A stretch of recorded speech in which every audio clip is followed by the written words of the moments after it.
Is your coach USA Triathlon certified? Do you know what that means? Do you even care?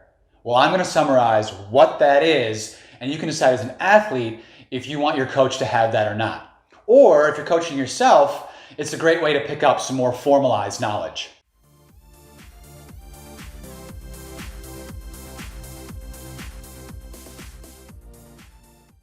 It's official, my fellow triathletes. Coach Eric, that's me, is a certified USA Triathlon Level I coach. Now, being certified does not make you a great coach. You can certainly be great without one. In fact, my first coach wasn't USA Triathlon certified, and they were great.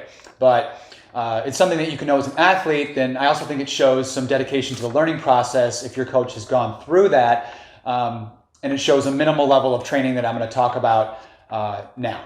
One of the things I found really interesting about the process is that you actually have to apply just to be considered to be eligible for certification. And you actually have to have coached before you are eligible to be certified.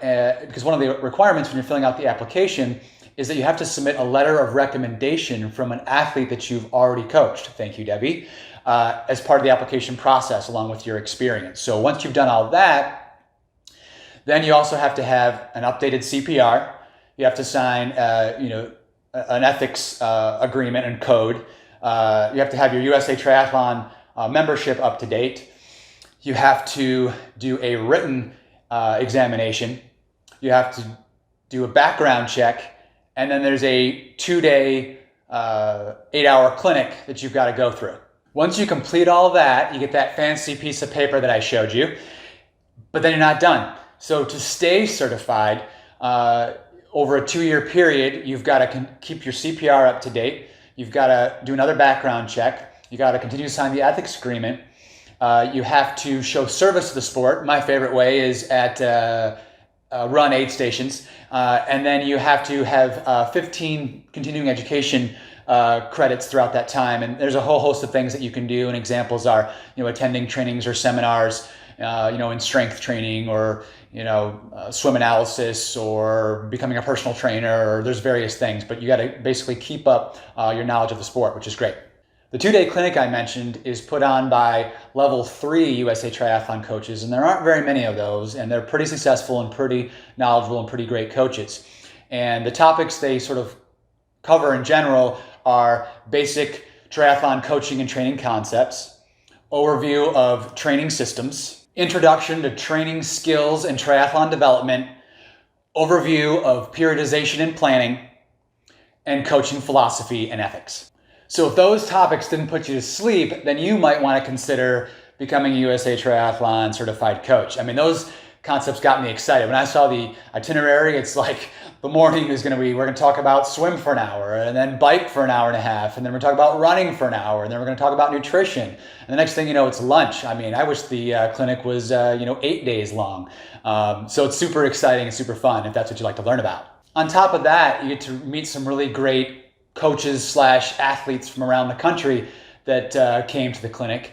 And you get to see everyone's sort of differences about their coaching styles and how there's not one right way to coach, and that everyone has a different form of being a motivator as a coach, a leader, perhaps a statistician, a psychologist, a disciplinarian, so whatever you're looking for in a coach, those are some things too that you could ask about the coach and how they implement those different philosophies. Okay, 3 takeaways from the clinic. Ready? Number 1, the more I know, the more I don't know. Sorry, but it's the cold, hard truth.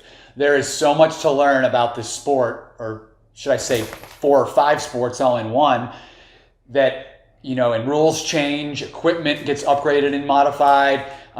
It's really fun, but boy, there is so much information that it really is going to be a lifelong learning process, which keeps it exciting.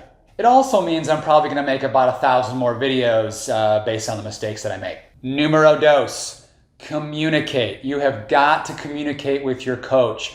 Be descriptive on the workouts that you do. Ask them for specific information. Why am I doing this? And if you're coaching yourself, it's even more important, because chances are you are not being as honest with yourself as you could. An outside observer is always going to be a little bit better, a little bit removed in terms of, is your leg really feeling okay, or is it more of an injury that we should look at a little bit closer? And what goes hand in hand with communication is don't assume. We all know what assume does. So you may know a lot more than I think you do, or you may know a whole lot less. And so just back to communicating and not assuming, and it's going to make everything a whole lot easier. Number 3, every athlete is an individual. And I already knew this, but gained a whole deeper respect for all the intricacies of how much water an athlete takes on the bike, how much self-confidence they have in doing hard workouts, what's their background as far as how many injuries they've had, how many days they travel per week, how much are they sitting at work, are they standing at work, are they wearing high heels at work, are they eating like crap at work, are the kids at home, are they getting up in the middle of the night? It goes on and on and on and on. But that's what I like, that's the fun stuff. Writing up training plans is, that's okay, but working with the athlete and coaching them through the training, through their races, helping them figure crap out, that's the fun stuff. So remember that. And that's how you accomplish some amazing things. So I hope that video was helpful for you in terms of what is USA Triathlon certification, and if you want to look for that in your coach, sort of the minimum standards and educational experiences they've gone through. So hit the red subscribe button so you don't miss next week's video. You can get faster at triathlon by learning from my mistakes. So put a comment below, tell me what mistakes that you've made, and I'll try to make a video out of it. And until next week, I will see you on the trails. It was super fun going through the process, and I haven't gotten a certificate since my clinical doctorate psychology degree, so this baby is going next to that.